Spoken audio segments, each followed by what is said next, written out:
امی شاید بہت روئی تھیں۔ شام کو بھائی کے گھر گیا، امی بھی ساتھ تھیں۔ سلام کیا، بھائی کھانا کھا رہا تھا۔ بھائی ہم کو دیکھ کر تھوڑا سا مسکرایا، کہنے لگا کھانا کھا لو۔ میں نے شکریہ کا بولا، پھر بھائی کی طرف دیکھ کر بتایا، بھائی امی آج سے آپ کے پاس رہیں گی۔ بھائی چپ رہا، پھر بولا، کیوں بھائی تم تھک گئے ہو کیا؟ میں پیار سے بولا، نہیں بھائی، اصل میں مجھے جاب کے سلسلے میں دوسرے شہر جانا پڑ گیا ہے، کچھ مہینے بعد میں لے جاؤں گا امی کو۔ بھائی امی کی طرف دیکھ کر طنز کرنے لگا، ہاں ہاں اب مجھ پہ بوجھ ڈال جا، میں تو خود بہت تنگ ہوں بھائی، تو لے جا ساتھ ہی۔ بھابھی بھی غصے سے بولی، کیوں تیری بیوی نہیں سنبھال سکتی؟ ہم تو خود 2 وقت کی روٹی سے تنگ ہیں۔ میں بھائی سے کہنے لگا، بھائی میں امی کے لیے خرچہ بھیج دیا کروں گا۔ بھائی غصے سے بولا، ہاں مجھے تو نکال دیا تھا گھر تم نے اپنے نام کروا لیا، اب بھاگ رہا ہے، مطلب نکل گیا۔ تو امی کرسی پہ بیٹھ گئیں، مسکرانے لگیں۔ میرے بچوں کیوں جھگڑتے ہو میری وجہ سے؟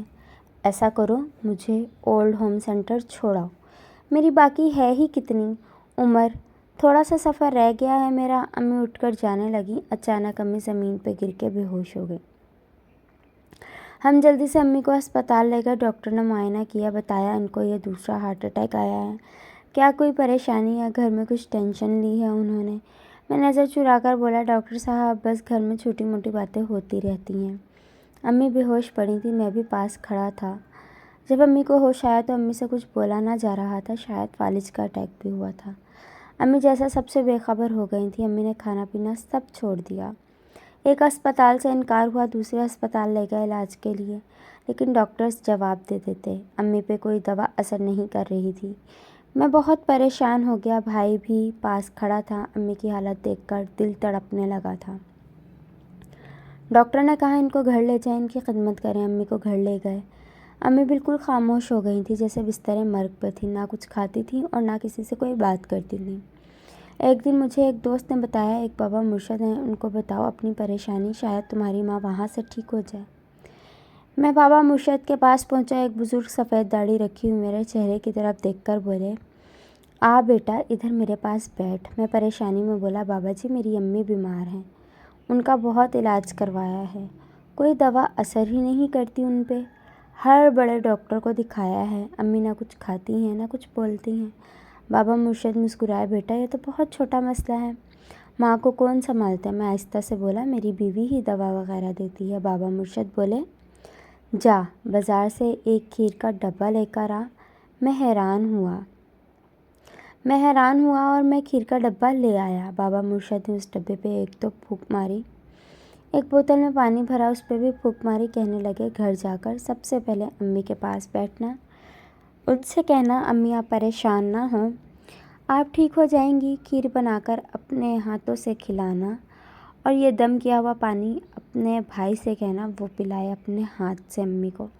یاد رہے کھیر تم نے کھلانی ہے اور پانی بھائی پلائے گا، اور کل آ کے مجھے ضرور بتانا۔ میں گھر آیا، سجدے سے کہا، کھیر بنا دو جلدی سے، امی سوئی ہوئی تھی۔ میں پاس گیا، آہستہ سے امی کو آواز دی، امی جان۔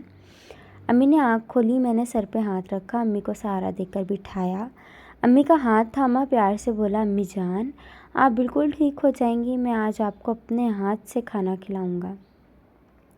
سجدے کھیر بنا کر لائی، بھائی پاس بیٹھے تھے، میں اپنے ہاتھ سے امی کو کھلانے لگا۔ امی نے آج کھانے سے انکار بھی نہیں کیا تھا۔ ایک پلیٹ ختم ہوئی، پانی مانگا، بھائی نے پانی کا گلاس امی کے منہ سے لگایا۔ میں حیران تھا، امی نے سارا پانی کا گلاس پی لیا۔ میں نے پوچھا، امی اور کھانی ہے؟ امی نے ہاں میں سر ہلایا۔ امی نے اس دن 2 پلیٹ کھیر کھا لی۔ میرے دل کو ایک سکون سا محسوس ہونے لگا۔ امی کا ہاتھ حرکت کرتا تھا، امی نے وہ ہاتھ میرے سر پہ رکھا، میں بہت رویا۔ بابا مرشد بہت پہنچے ہوئے ہیں، جب ڈاکٹرز نے لا علاج بتا دیا، بابا مرشد کی ایک دم سے امی کھانے پینے لگیں۔ دوسرے دن میں مٹھائی کا ڈبہ لیے بابا جی کے پاس گیا۔ بابا جی میرے چہرے کو دیکھ کر سمجھ گئے تھے۔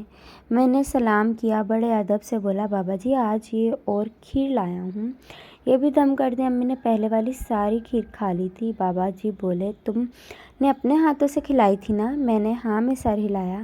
بابا جی نے میرے کندھے پہ ہاتھ رکھا، ایک لمبی سانس لی، بولے، پتر سچ بتاؤں تو نہ پانی پہ میں نے کچھ پڑھ کر پھونک ماری تھی نہ کھیر پہ، بیٹا جب تم نے بتایا تھا نا کہ امی اتنی بیمار ہیں اور دوا تمہاری بیوی دیتی ہے، میں سمجھ گیا تھا ماں کو اپنے بیٹوں کی محبت چاہیے تھی۔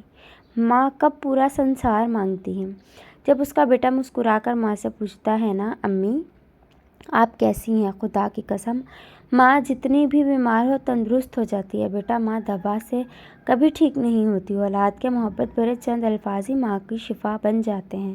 بیٹا کاش تم پہلے ہی ایک بار ماں کو اپنے ہاتھ سے دوا دیتے یا کھانا کھلاتے تو تمہاری ماں بیمار ہوتی ہی نہ۔ بیٹا ایک بات پوچھوں، کیا تم دو بھائیوں پہ وہ ماں بوجھ بن گئی ہے جس کے آنچل تلے تم پروان چڑھے؟ میری آنکھوں سے آنسو بہنے لگے۔ بابا مرشد میں بھٹک گیا تھا، میں امی جان کا درد محسوس ہی نہیں کر پایا۔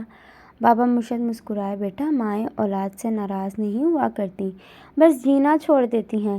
جا اپنی جنت کو جا کر سینے سے لگا لے، ان سے پوچھ ماں کا مقام جن کی مائیں قبروں میں جا سوئی ہیں۔ ماں کے بنا دنیا ایک قبرستان ہے۔ بیٹا ماں کو دوا کی نہیں تمہاری ضرورت ہے۔ میں تڑپ اٹھا۔ مجھے آفس سے کال آئی، آپ کب جا رہے ہیں دوسرے شہر؟ میں نے انکار کر دیا، مجھے اب امی کے ساتھ رہنا تھا۔